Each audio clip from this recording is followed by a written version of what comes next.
Up, he's going to be set. Fumble the ball. Who is that injured? Romo. That's not good.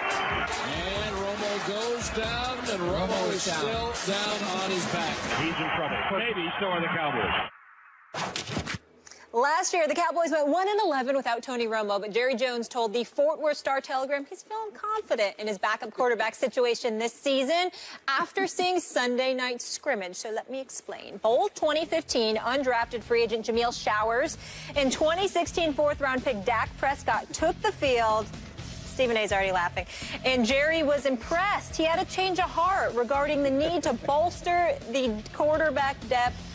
So, Jerry, he's all good. Why are you already laughing? Because Jerry Jones has just allowed me to take back my position on the Cowboys. They will not win the NFC East just because of stuff like that. He never lets me down. This is beautiful. This is beautiful. The Dallas Cowboys really last year. Matter, though, Tony Romo, Matt Castle, the other day, Kellen Moore, Brandon Whedon. They had all of these quarterbacks. Now because of Dak Prescott, what's the other dude's name? I didn't even remember the name. Who? Jameel Showers. Oh, Jameel what? Showers. Oh, Showers. Get ready for the showers. You're a Cowboy. These are the things that happen. It's unbelievable. They do make it rain. Listen, they make it rain in so many different ways. They are the Dallas Cowboys. They will find a way.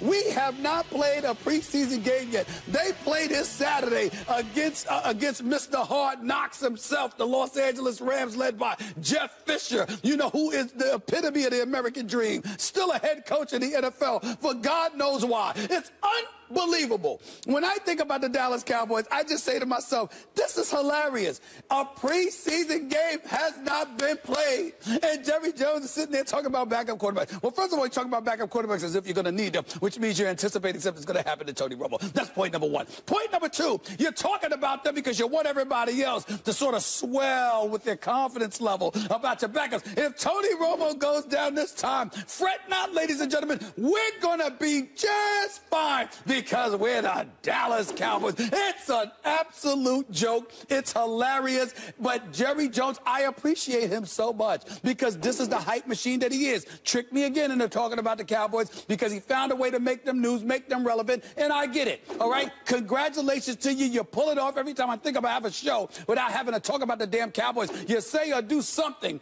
that makes me laugh, makes me want to cry, or makes me want to throw up. Whatever way you want to slice it. In the end, what it comes down to is this. Clearly, Jerry Jones is sitting there and trying to prepare the Dallas Cowboy fan base for things falling apart in some way. And why? Because it usually does. You'll learn, Max, to say it with me. They are an accident waiting to happen. It is inevitable. And I should say the first, because there are other things that happen. There are other things that happen. But the latest situation involving the potential of an accident, he just showed me yet again. Jerry Jones never lets me down. The only thing bad about the segment is that Darren Woodson isn't here so I can laugh in his face. That's the only thing that's bad about this, because I would laugh right in his face because it's a given. This is who the Cowboys are. This is what they do. That's your backup. What's it good? Showers. Jameel Showers and Dak Prescott. Jameel Showers. Dak Prescott is good. He'll be good down the road. He just needs to get away from the Cowboys because we all know that they're like a virus. They contaminate you. You can't get rid of anything. You just need to get away from the Dallas Cowboys. But it is what it is. It is what it is. This is the problem with Jerry Jones and the Dallas Cowboys. He owns the team, so it's a, shiny toy. Then he gets to be the GM. And even as he's ceded control to Stephen Jones, who's a better GM than Jerry, but that's pure nepotism. Who says Stephen Jones is a good GM? He's just better than Jerry. And Jerry Jones could look at his track record, or at least look at the rosters that he's put together, obviously with help, but while he's been, the titular GM, and say, well, look, that looks pretty good. Oh, we got unlucky with injuries. But it's not really about luck. It's about the fact that he's taking injury-prone players. It's about the fact that when you know your quarterback is unlikely to make it through a season, you have to have a backup plan.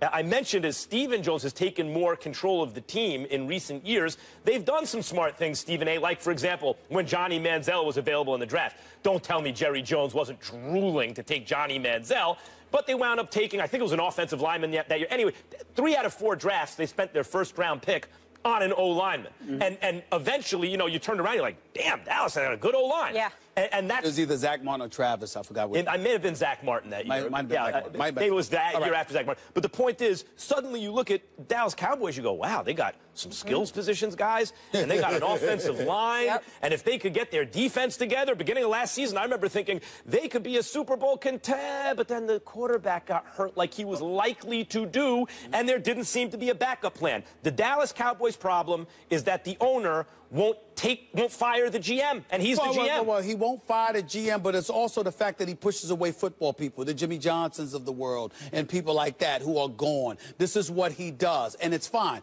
And now let me get personal for a second, because, you know, I just got a text from one of my boys, Pete Whitfield, I went to college with, and then you got a bunch of other people that listen. Cowboys fans? That's the bad part about my life, because I don't hate the Cowboys because of the players. I hate the Cowboys because of their fan base. I think it's the worst fan base in American history. I think they're delusional. They can go 1-15 and wake up and be like, we gonna be all right, ain't no problem. And I'm surrounded with a bevy, a crew of dudes that I grew up with or went to school with that are all Cowboy fans. Ain't that the worst? You know, I mean, it's just... You go to, like, Jersey and half the block is Cowboys fans? It's ridiculous. My man Mark Turner. You know, Allen Iverson quietly says stuff about them all the time. I mean, it's got to the point where even my man Denzel Watson, I found out he's a Cowboy fan when his son came in here. This is just a bad experience for me. But I'm going to tell you something right now. Here's what I've decided to do. I've come up with a mechanism, a foolproof mechanism to shut all of Cowboy Nation up for the season. Okay. Are you ready for this? Because we all know that the Dallas Cowboys will find a way to lose because they have Jerry Jones. We all know this, okay?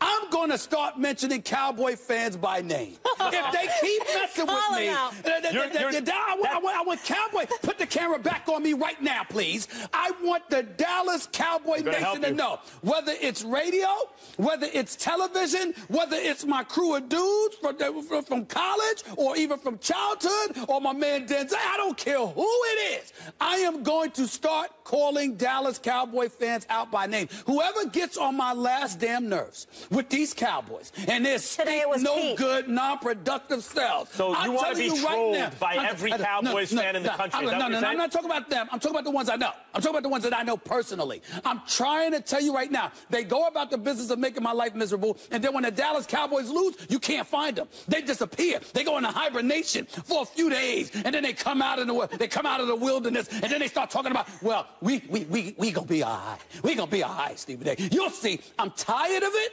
And I'm targeting Cowboy fans from this point forward. They are mediocre.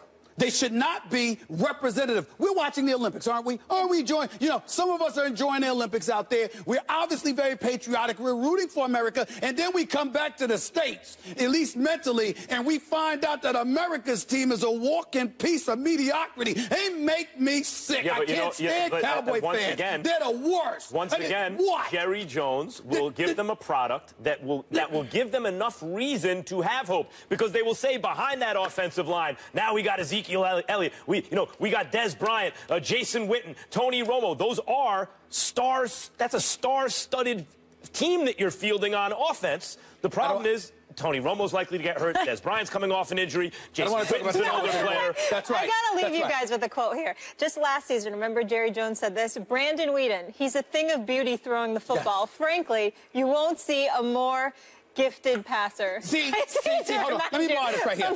This is because, Molly, you read it wrong. Let me do this for you. Let me do this. Let me tell you how you should have read it. Show me. This is me reading something that Jerry Jones said. Brandon Whedon is a thing of beauty, throwing the football. Frankly, you won't see a more gifted passer. That's a quote from Jerry Jones. If there was ever a reason to ignore, thank you. If there was ever a reason to ignore Jerry Jones and anything he says, unless you're looking for laughter, that is it.